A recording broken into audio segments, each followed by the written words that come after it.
Hola, buenas noches. Mi nombre es Jenny Cardoso. Fue partícipe de la clase de resolución de conflictos. La verdad, una clase pues muy enriquecedora y apropiada, no solamente para la vida profesional, sino para la vida personal. Bueno, en cuanto a todas las temáticas que se vieron dentro de la asignatura, la primera temática, la verdad, a mí me llamó mucho la atención y más que eso me sorprendió en el sentido de que ver la historia de Colombia es una cátedra que realmente ya casi no se imparte, inclusive en la escuela muchas de estas cátedras, digamos, ya no se dan. Yo que me gradué ya hace unos añitos de la secundaria, inclusive para esta época la veía uno pues como a pinceladas. Volverla a retomar y darme cuenta de todo lo de que desconocía de la historia de Colombia, en cuanto a todo lo que vimos en clase, los videos que cada uno de los chicos presentaron y que pues presentamos, en cómo se fundaron todos estos partidos políticos, cómo se dio todo esto de los conflictos armados, los grupos paramilitares, los grupos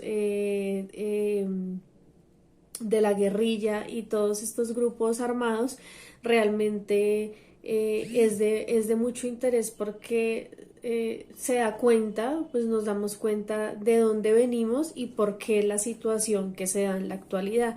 Entonces realmente conocer esta historia es muy enriquecedor porque cuando ya le hablan a uno de, bueno, es que esto está así, o la historia de Colombia, o los grupos armados, o los partidos políticos, vuelve uno a retomar y dice, sí, es verdad, cómo se llegó a fundar eso. Entonces, la verdad que ese tema fue muy enriquecedor y lo lleva a uno a interesarse más por indagar más y por saber qué pasó, ¿no?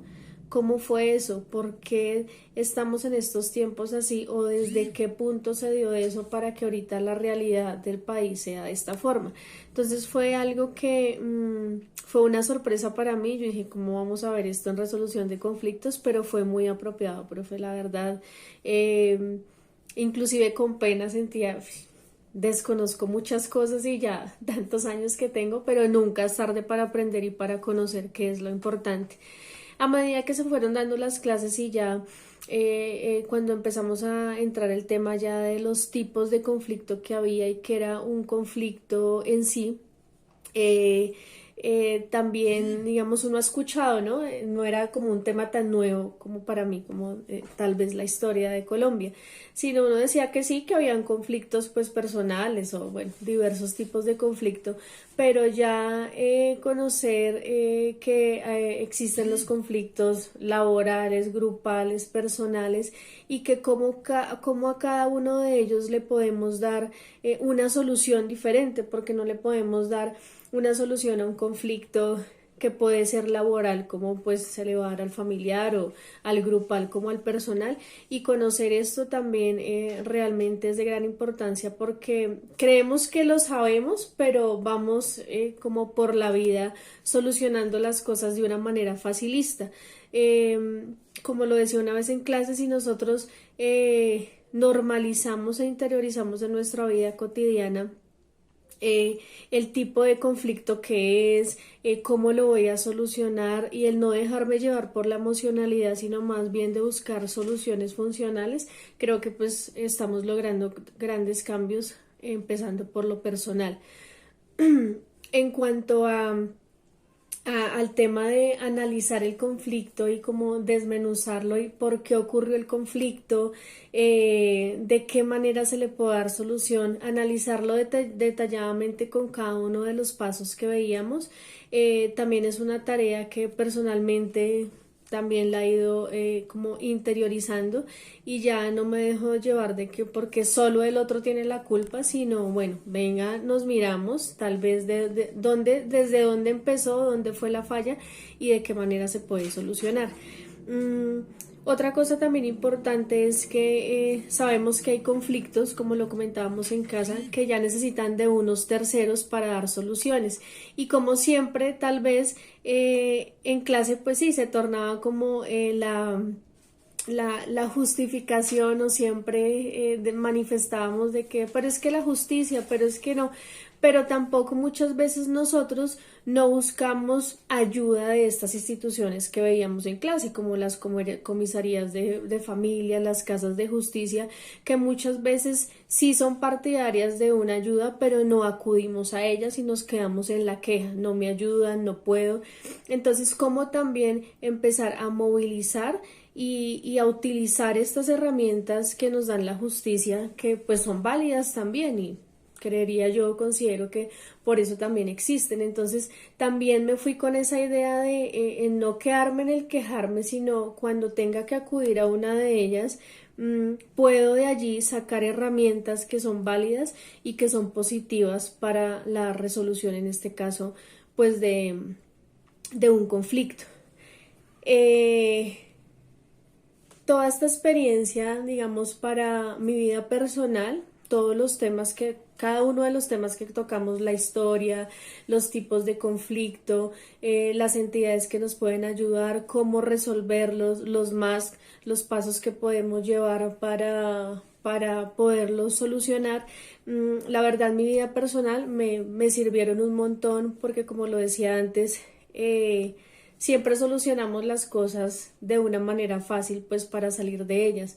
Pero vuelvo, insisto, si aplicamos estas herramientas a la vida diaria y en lo personal y empezamos por nosotros, por nuestro lugar, creo que esto se va a ver replicado poco a poco, primero pues en la familia, con tus hijos, con tu pareja, y ya después se va a dar replicado o se van a empezar dando como esos pequeños cambios ya con personas no tan directamente que tengan una relación contigo, sino puede ser con la comunidad, en el mismo trabajo, con la señora que le compro todos los días, no sé, lo de la comida, en la misma universidad, en otros espacios, si empieza mi cambio por mí y empiezo a aplicar cada una de las cosas que se pudieron ver en esta asignatura y que fueron muy significativas para mí, vamos a empezar a transformar de alguna manera estos conflictos que hay veces se dan o se disparan pues de maneras muy rápidas. Como le explicaba un compañero, muchas veces inclusive hemos entrado a solucionar conflictos sin darnos cuenta que los estábamos haciendo. Entonces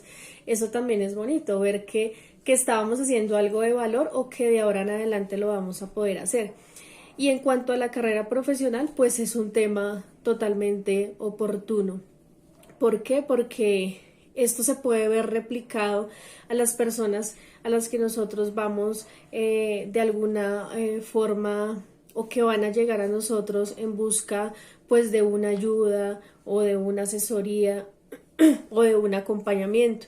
Entonces, pero es claro que tengo que primero implementarlo yo, conocerlo, no solo dejarlo en el papel o en el conocimiento, porque creo que este es un tema pues del que hablarán pues en muchos sitios, pero no dejarlo plasmado en el papel, sino si yo lo estoy manejando es más fácil que yo se lo pueda explicar a mi paciente o a la persona que venga a recurrir a mí.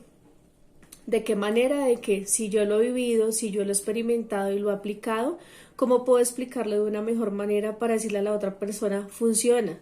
Si tú lo haces y lo normalizas, funciona. La resolución se puede dar así. Hay unos pasos, analicemos el conflicto. Entonces, para la carrera, pues es totalmente apropiado. En cuanto al último tema, que pues va a estar plasmado en el blog, desconocía el término realmente y al empezar a indagarlo me apasioné y la verdad que es un término como tan apropiado, o sea, tan desconocido en la sociedad, pues que es un término que actualmente, digamos, no es tan actual, por decirlo así, sino desde hace pues unos años. Pero a pesar de que no es actual, al leer su definición, pues nos lleva a que esta aporofobia ha sucedido desde muchos años atrás, ¿no? Y eh, cómo esta definición o cómo este rechazo al pobre, como se le dice allí, o al mal situado, como dice la autora del concepto, del término, nos ha llevado a cosificar a la vida humana, ¿no? Nos ha llevado a cosificar a la persona humana y a tener una empatía, pero selectiva, que muchas veces hemos caído en eso. Entonces, ¿cómo empezar a transformar esa ¿cómo decirlo? Esa discriminación por el pobre, esa discriminación por el que no tiene nada que darme, cómo empezarla a transformar? Y creo yo que la empezamos a transformar dejando de lado lo que decía la empatía selectiva, dejando de lado acciones como creer que solo es mi realidad o hay una realidad, y más ver, más bien reconocer que hay diversas realidades y que el relacionarme con otro diverso, un mundo diferente al mío, con otro diferente, relacionarme con ese no esperando algo a cambio, sino en esas relaciones, a hacer como un encuentro de saberes. Siempre he dicho yo, ¿qué aprendo de esa relación? No siempre qué recibo, qué me puede dar, porque pues ahí empieza, con nomás eso empezamos ya a demigrar al otro y a cosificarlo.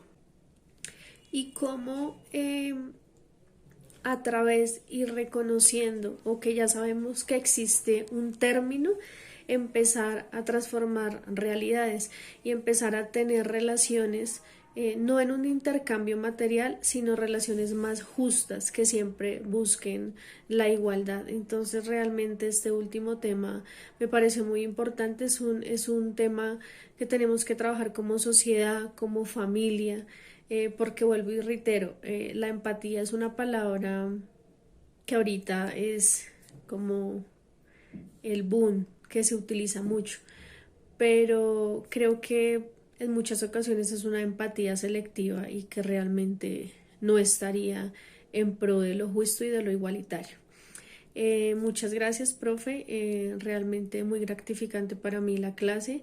Espero encontrarme en otra ocasión contigo y seguir aprendiendo.